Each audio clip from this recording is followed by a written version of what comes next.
আমার বাবাকে গালিগালাজ করা হয়েছে। বিমান ব্যানার্জি একজন স্পিকার এবং আইনজীবীর মুখোশের আড়ালে যে একজন শাহজাহানের মতো গুন্ডায় পরিণত হয়েছে তা আজ বাংলার মানুষ বুঝে গেছে। বারুইপুর মিছিলে বারবার বাধার সম্মুখীন হয়ে এবার সাংবাদিকদের সামনে মুখ খুললেন শুভেন্দু অধিকারী। আর কি বলেছেন তিনি শুনুন।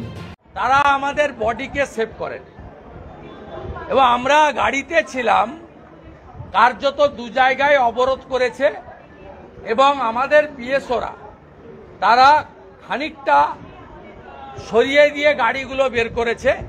ওদের নির্দেশই ছিল যে বারুইপুর ঢুকার মুখে যে অবরোধটা ছিল ওইখানে আটকে দেওয়া, কিন্তু আমরা প্রাণ যায় তবুও আমাদের যে 3000 কর্মী জমায়েত হয়েছিল বারুইপুর শহরের মধ্যস্থলে, আমরা সেখানে পৌঁছাবো।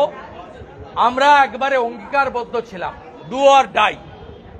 দ্বিতীয় বাধাতেও ব্যাপকভাবে গাড়িতে লাঠি দেওয়া হয়েছে। আমার গাড়িটা এই কনভয় 4 নম্বরে ছিল। আমার গাড়িটা অ্যাডিশনাল এসপি বারুইপুর এই জেহাদি গুন্ডা এদেরকে চিহ্নিত করে দেন। আমি খুব স্লো ওদের মাঝখানে এসছি, ওরা আমার বাবা তুলে মাইকে গালাগালি করেছে। 88 বছরের প্রবীণ রাজনীতিবিদ শিশির অধিকারী তার নাম ধরে ধরে অশ্রাব্য ভাষায় গালিগালাজ করেছে। এই বাংলার কৃষ্টি সংস্কৃতি এবং যারা শিক্ষিত মানুষ এই বিমান ব্যানার্জি আইনজীবী এবং স্পিকারের আড়ালে কতটা নিম্ন রুচির নিম্ন সংস্কৃতির একটা শাহজাহানের মতো গুন্ডায় পরিণত হয়েছে, এটা বাংলার মানুষ আজকে চোখে দেখলেন, নিজের চোখে। এবং গাড়িতে আমার গাড়িতে অ্যাডিশনাল এসপি চিহ্নিত করে দেওয়ার পরে 20-25 বার মোটা মোটা বাঁশ এবং বাটাম দিয়ে মারা হয়েছে। কাঁচটা ভাঙেনি, কিন্তু গাড়ির বহু জায়গায় ওই আঘাতের দাগ চিহ্ন দেখতে পাবেন। মাথাটা অক্ষত আছে, গাড়ির কাঁচটা তোলা ছিল বলে। এমএলএদেরকেও আটকে রাখা হয়েছিল, তাদের বাসে হামলা করা হয়েছে এবং আমরা পরিশেষে বারুইপুরে ঢুকতে পেরেছি। এবং আমাদের যে বড় একটা রুট ছিল, আমরা সেই রুটটাকে কাটেল করে 500 মিটার আমরা বারুইপুরের মধ্যস্থল থেকে রাসমেলার মাঠ হয়ে ভারতীয় জনতা পার্টির জেলা কার্যালয় পর্যন্ত মিছিল করেছি।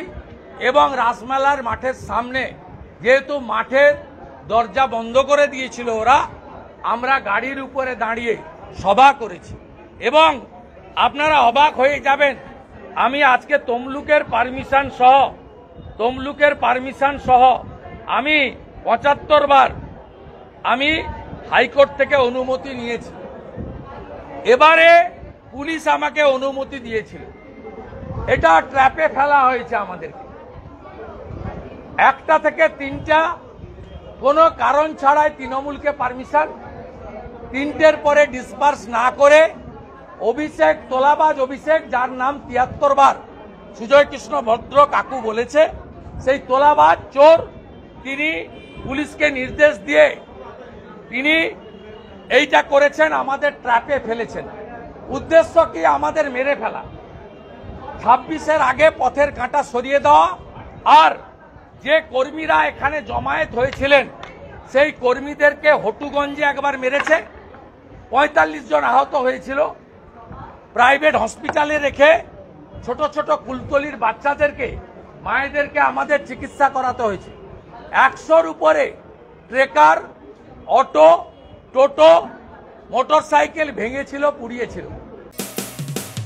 মানুষের পাশে, মানুষের সাথে আমরা আছি এই বাংলাতে। আপনারা দেখছেন সংবাদ শিরোনাম। দেখলেন তো অনেক কিছু, এবার দেখুন নতুন কিছু।